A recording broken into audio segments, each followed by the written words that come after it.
اعوذ باللہ السمیع العلیم من الشیطان الرجیم من ہمزہ ونفخہ ونفثہ ما كان محمد ابا احد من رجالکم ولكن رسول اللہ وخاتم النبیین وكان اللہ بكل شیء علیما وقال تعالى اليوم أكملت لكم دينكم وأتممت عليكم نعمتي ورضيت لكم الإسلام دينا۔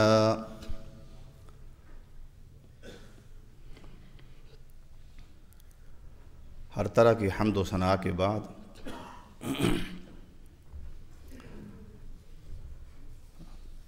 شعبان کا مہینہ ہے اور آگے رمضان المبارک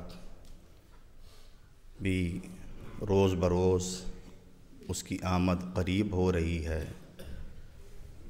اور ہماری بے چینی روزوں کے لیے، قیام کے لیے اور اس کے فیوض و برکات سمیٹنے کے لیے بڑھتی چلی جا رہی ہے، اور اللہ سے دعا گو ہیں کہ اللہ ہمارے تمام صغیر کبیر گناہ معاف فرمائے اور اپنی خاص توفیق سے نوازے، اور رمضان المبارک کا مہینہ ہمیں خیر، سلامتی اور عافیت کے ساتھ نصیب فرمائے۔ شعبان کے روزوں کے حوالے سے اور اللہ کے نبی کا جو معمول تھا اس کے حوالے سے پچھلے جمعے میں نے مختصراً یہ عرض کیا تھا کہ نبی علیہ السلام اس مہینے میں کثرت سے روزے رکھتے تھے، اور پوچھنے پہ بتایا کہ یہ وہ مہینہ ہے جس میں بندوں کے اعمال اللہ کے سامنے پیش ہوتے ہیں، اور میں پسند کرتا ہوں کہ جب میرے عمل اللہ کے حضور پیش ہوں تو میرا آخری عمل اس مہینے کا وہ روزہ ہو، کیونکہ روزہ اللہ کو بہت پسند ہے، اور روزے کی برکت سے دیگر اعمال بھی انسان توبہ، استغفار اور یہ سارے معاملات وہ روزے میں ضرور کرتا ہے۔ تو اس طرح گویا اللہ مجھے معاف فرما دے اور آئندہ میرے لیے خیر اور بہتر کے فیصلے فرمائے۔ اس کے علاوہ 15ویں شعبان کے حوالے سے اور اس کے روزے کے حوالے سے کوئی صحیح حدیث ایسی نہیں جو قابل عمل ہو اور اس پہ عمل کر کے رات کو خصوصی قیام کا اہتمام کیا جائے اور 15ویں شعبان کو روزہ رکھا جائے۔ حضرت علی کرم اللہ وجہہ سے جو یہ حدیث منسوب ہے سنداً وہ اتنی ضعیف ہے، اس کے روات کے حوالے سے محدثین، محققین یہ کہتے ہیں کہ یہ تقریباً من گھڑت روایت ہے، اللہ کے نبی کا فرمان نہیں ہے۔ اس کے بعد جو آج بات کرنی ہے وہ ایشو ہے، وہ اہم معاملہ ہے جو صرف کسی امت مسلمہ کے کسی ایک طبقے کا مسئلہ نہیں ہے، پوری امت مسلمہ کا مسئلہ ہے۔ اس کا تعلق کسی دینی جماعت سے ہو، سیاسی جماعت سے ہو، وہ اپنے آپ کو مذہبی کہلاتا ہو یا سیاسی کہلاتا ہو، لیکن ہو مسلمان، کلمہ پڑھتا ہو، اور نبی صلی اللہ علیہ وسلم کی ذات بابرکات پہ اس کا ایمان واضح ہو جو قرآن نے بتایا ہے اور جو متعدد احادیث میں ہے، اور جو صحابہ کے دور سے لے کر آج تک پوری امت کا، اس پاکستان میں نہیں دنیا کے کسی کونے میں چلے جائیں، عقیدہ متفقہ ہے، اور وہ کیا ہے جی؟ ما کان محمد ابا احد من رجالکم ولکن رسول اللہ۔ محمد صلی اللہ علیہ وسلم نام لے کے فرمایا، تعین کر دیا کہ ہم جس ہستی کی بات کر رہے ہیں اس کا نام نامی، اسم گرامی محمد ہے صلی اللہ علیہ وسلم، اور اس کے والد کا نام عبداللہ ہے، اس کے دادا کا نام عبد المطلب ہے، وہ آمنہ کا لال ہے، وہ مکہ کا در یتیم ہے۔ فرمایا وہ محمد تمہارے مردوں میں سے کسی کا باپ نہیں ہے۔ اللہ نے جو بھی ان کو بیٹے دیے وہ جوانی سے پہلے اللہ کی امانت تھی، اللہ نے اپنے پاس بلا لی۔ البتہ آپ کی بیٹیاں زندہ رہیں، 2-3 بیٹیوں کی اولاد بھی ہوئی۔ حضرت فاطمۃ الزہرا کے علاوہ کسی کی نرینہ اولاد ایسی نہیں رہی کہ ہم کہیں کہ وہ نبی علیہ السلام کے نواسوں کی آگے یہ سلسلہ ہے۔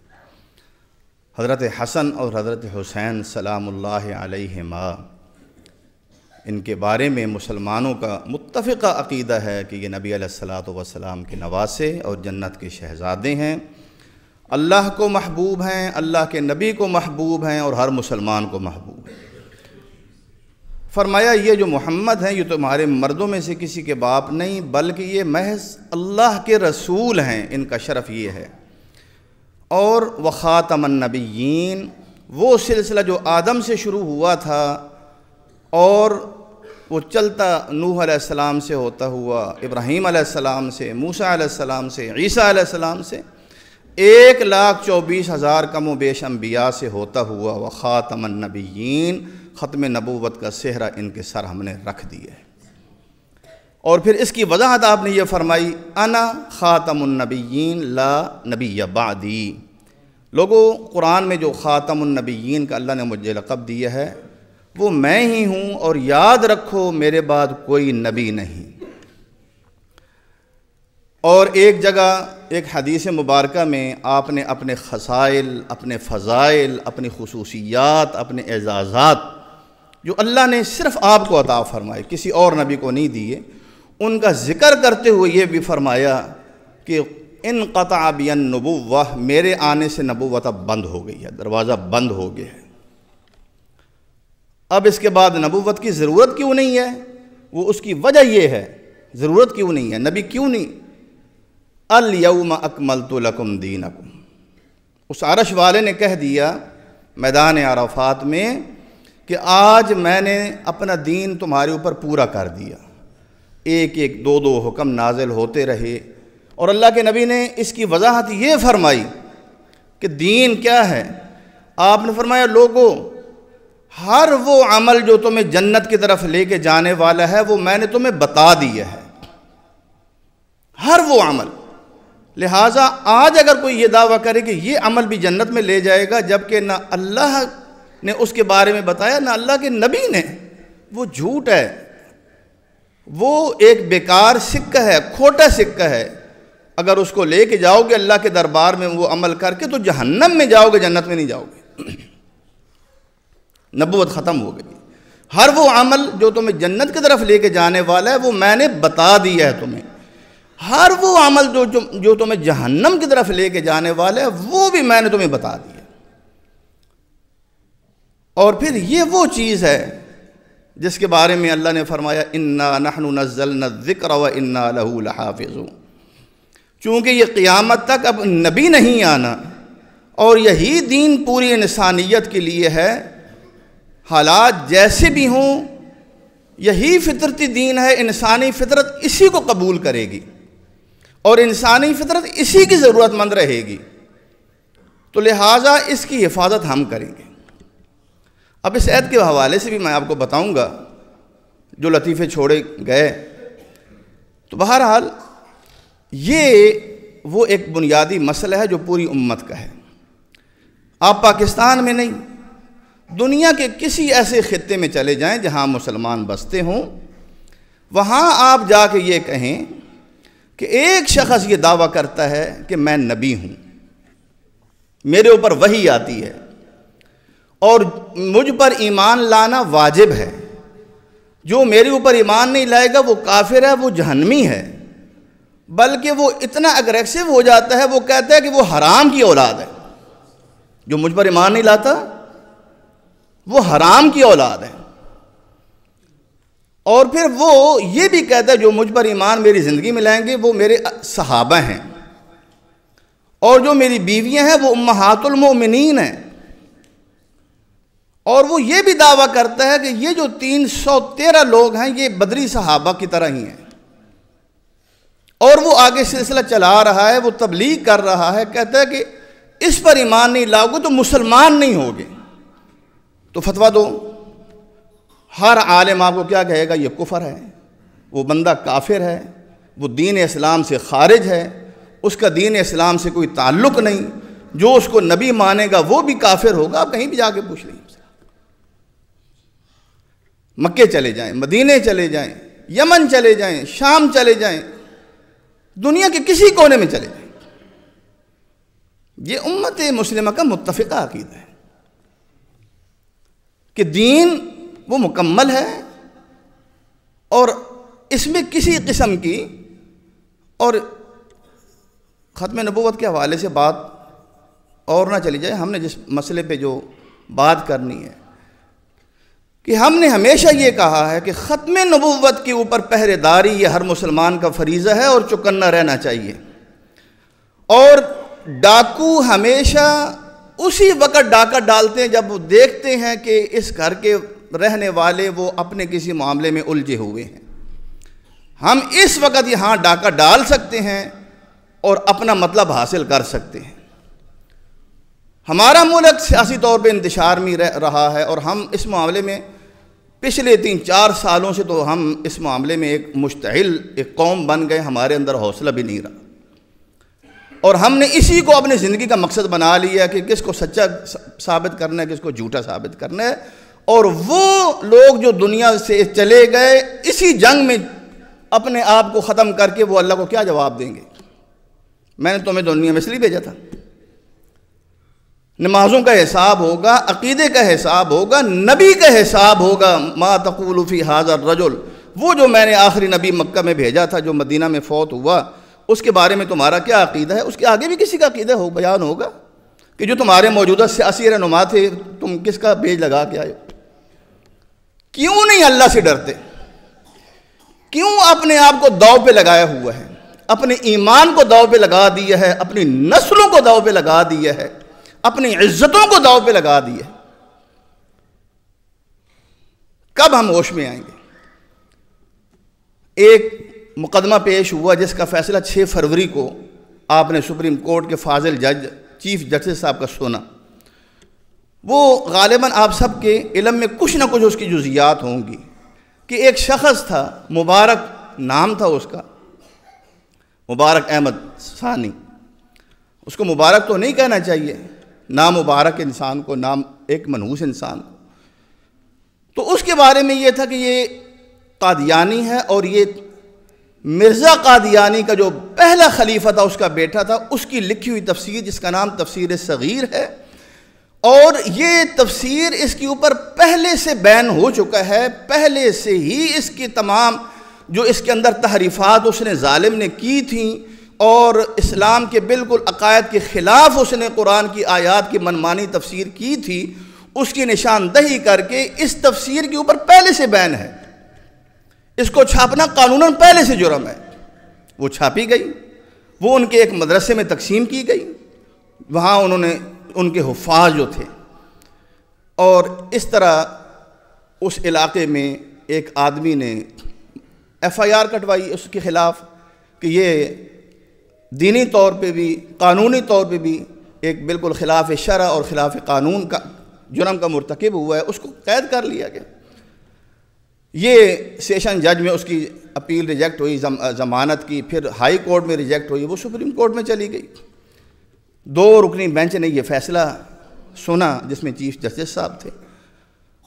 انہوں نے، آپ دیکھ لیں پوری کارروائی کہ ایک انسان کا مائنڈ سیٹ کیسے تھا، اور اس نے کس طرح جلد بازی میں یہ سب کچھ کیا، اتنے بڑے عہدے پہ فائز ہو کے، اور فائز بھی نامی بھی ہو کے، کہ صرف ملزم کے وکیل کو سنا گیا، اور FIR جو مدعی تھا اس کی صرف اس کو کہا گیا تو اپنی FIR سنا، بس تیرے کیا تحفظات ہیں تو اس کی بات کو بالکل قطع نظر FIR سن کے، اور یہ کہہ کے کہ اس کے اوپر یہ دفعہ بھی نہیں لگتی، یہ بھی نہیں لگتی، لہٰذا ملزم کو بری کر دیجیے۔ چلو جی، ہو گیا بری۔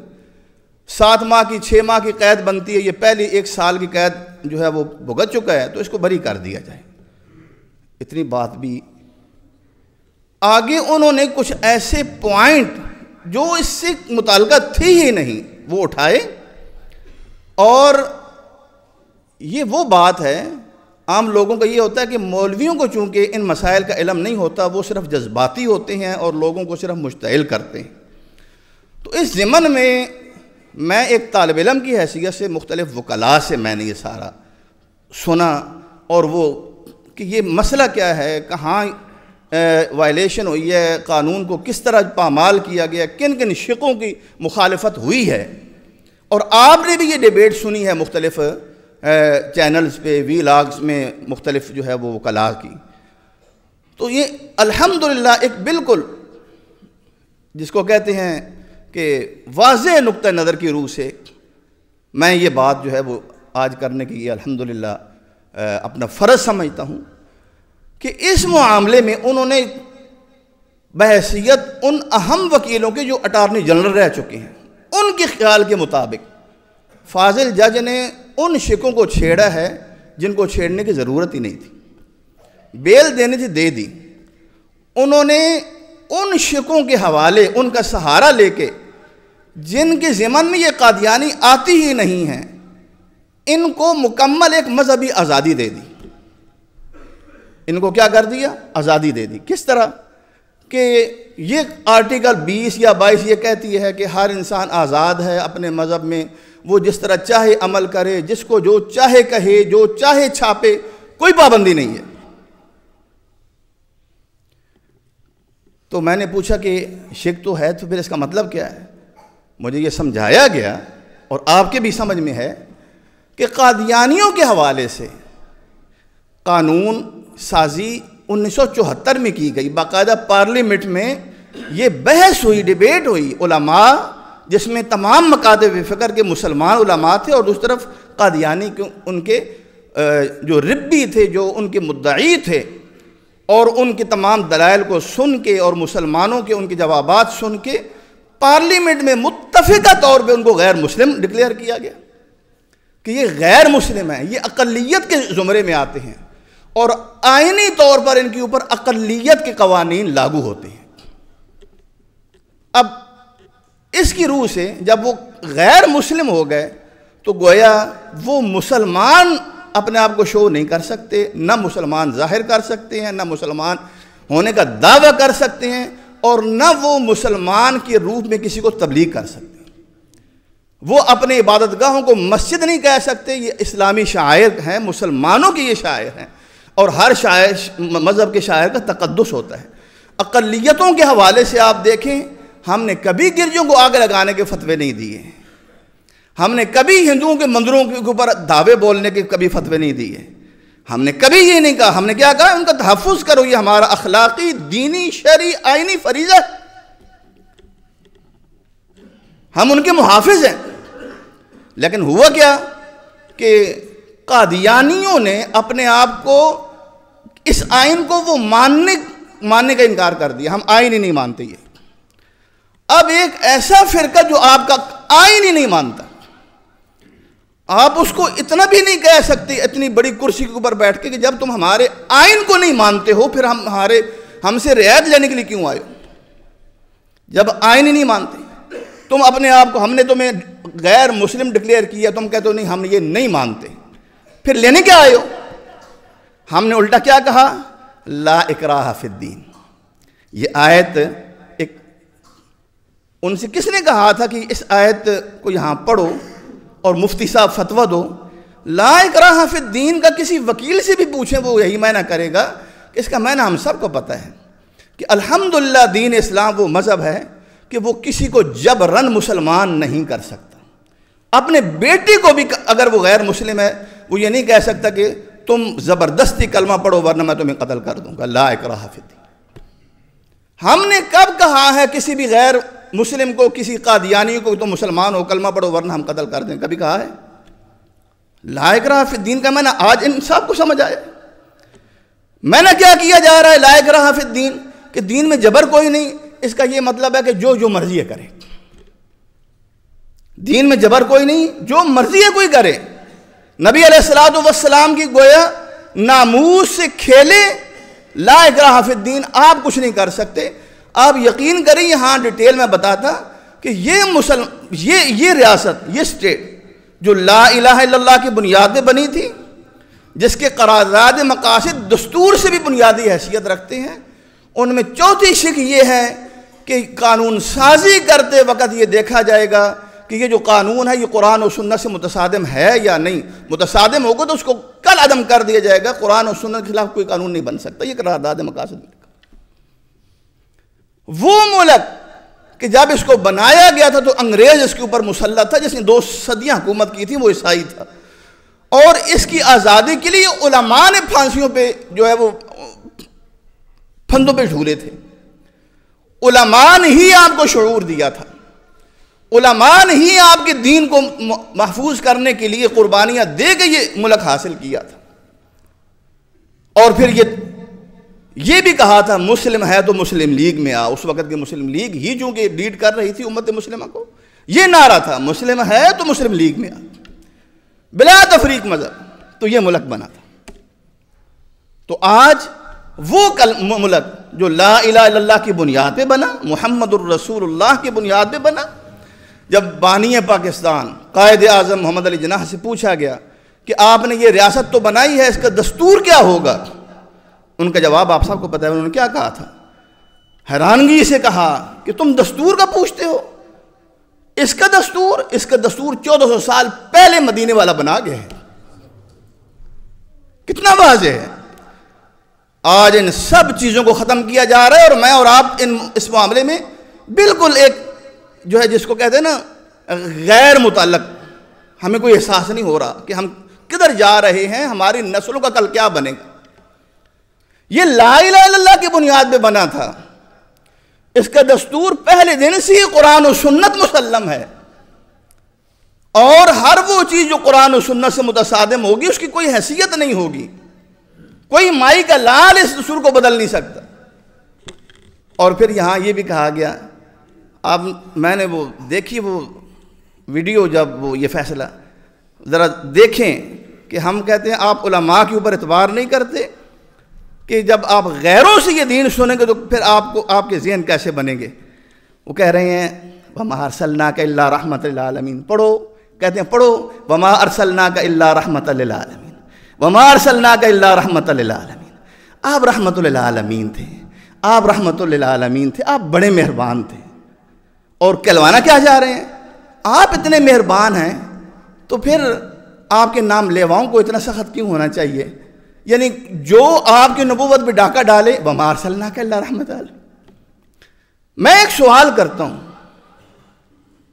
سوال یہ ہے میرا کہ میں یہ دعویٰ کروں کہ چیف جسٹس ایک ایسا عہدہ ہے کہ جس کی آپ میں سے کوئی بھی بتوقیری نہیں کر سکتا، آپ قانون کی جکڑ میں آ جائیں گے۔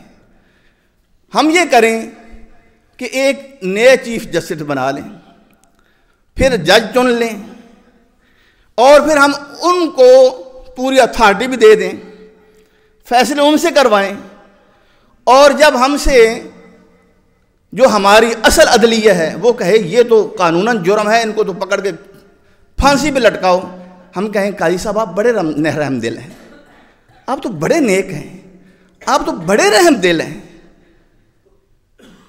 تو پھر ہمیں کیا کہا جائے گا کہ دماغ ٹھیک ہے، دماغ ٹھکانے ہے؟ رحم دل ہونے کا مطلب یہ ہے کہ جو مرضی کرو۔ پھر قانون وکیل بھی ان کے ساتھ کھڑے ہوں گے، کیوں؟ عدلیہ کو بچانے کا مسئلہ ہے، پھر وکلاء بھی ادھر کھڑے ہوں گے، تمام جج بھی ایک طرف کھڑے ہو جائیں گے، کیوں؟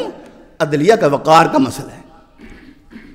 ہم کہیں ہمارے چیف آف آرمی سٹاف بہت رحم دل انسان ہے، سید زادے ہیں، ہم ایک نئے چیف آف آرمی سٹاف بنائیں، ایک نئی بریگیڈ بنا لیں، اور ہم کہیں یہ ہماری فوج ہے، لوگوں کو کہیں اس میں داخل ہوتے جاؤ، ہم یہ مراعات دیں گے، تو آپ بتائیں ایک ادنیٰ سا سپاہی بھی ہمیں برداشت کرے گا یا فوراً شوٹ کرے گا؟ ہم کہیں بھائی تمہیں کیا حق ہے؟ کہیں ریاست کے اندر ریاست، فوج کے اندر فوج، یہ کس کو اختیار ہے؟ او اللہ کے بندو، یہاں تک تو آپ سارے سمجھتے ہیں محمد کو اللہ نے نبی بنا کے بھیجا، تمام کائنات کی جو ہے نبیوں کو نبوت کو منسوخ کر دیا، اور ایک چور اور ڈاکو نبوت کا کھڑا ہو اور اس کے ساتھ لوگ کھڑے ہو جائیں اور سعادت سمجھیں اور کہیں کہ ان پر ایمان لے کے آؤ، اور ہم اس کا جب دفاع کریں تو کہا جائے وَمَا أَرْسَلْنَاكَ إِلَّا رَحْمَةً لِّلْعَالَمِينَ، اللہ کے نبی تو بڑے رحمت اللہ عالمین تھے، تم کیوں اتنے ایگریسو سے ہو رہے ہو؟ سائڈ پہ ہو جاؤ اور ہمیں اپنا کام کرنے دو۔ مانو گے یہ بات؟ ہاتھ اٹھا کے بتاؤ، یہ کیا تماشے ہیں، کیا عدالتیں اس لیے دی بنائی گئی ہیں؟ اتنی بڑی مراعات، سب سے زیادہ جو مراعات دی گئی ہیں وہ چیف جسٹس کو دی گئی ہیں۔ کیا انصاف اس چیز کا نام ہے؟ قُلْ أَبِاللَّهِ وَآيَاتِهِ وَرَسُولِهِ كُنْتُمْ تَسْتَهْزِئُونَ، تمہیں اس لیے یہ منصب دیا گیا تھا کہ اللہ کے ساتھ مذاق کرو، اللہ کی آیتوں کا مذاق اڑاؤ اور اللہ کے رسول کی عزت و ناموس کو داؤ پہ لگا دو؟ یہ کبھی بھی نہیں ہو سکتا۔ یہ ہمارا جائز مطالبہ ہے، ہم یہاں کے باشندے ہیں، ہم یہاں کے قانون کو ماننے والے ہیں، ہمارا قانونی، ہمارا دینی، ہمارا آئینی، ہمارا اخلاقی فرض ہے کہ ہم ختم نبوت کا دفاع کرنا اپنا سب سے بڑا اعزاز سمجھتے ہیں۔ اگر نبی کی نبوت محفوظ نہیں ہے، ہر ایرا غرق کھڑا ہو کے نبوت کا دعویٰ کر کے لوگوں کو غیر مسلم بناتا چلا جائے تو بتاؤ کل آپ کے بچے کدھر کھڑے ہوں گے؟ اور آج یہ اتنا یہ فتنہ جو ہے وہ خطرناک صورتحال اختیار کر گیا، آپ کے اداروں کے اندر یہ لوگ کھلے عام قادیانیت کی تبلیغ کر کے آپ کے بچوں کو غیر مسلم بنا رہے ہیں۔ اپنے بچوں کا خیال کیجئے کہ آپ محمد الرسول اللہ کی امتی سے نکل کے ایک جھوٹے مدعی اور کذاب کی امتی ہونے کے اوپر فخر کر رہے ہیں۔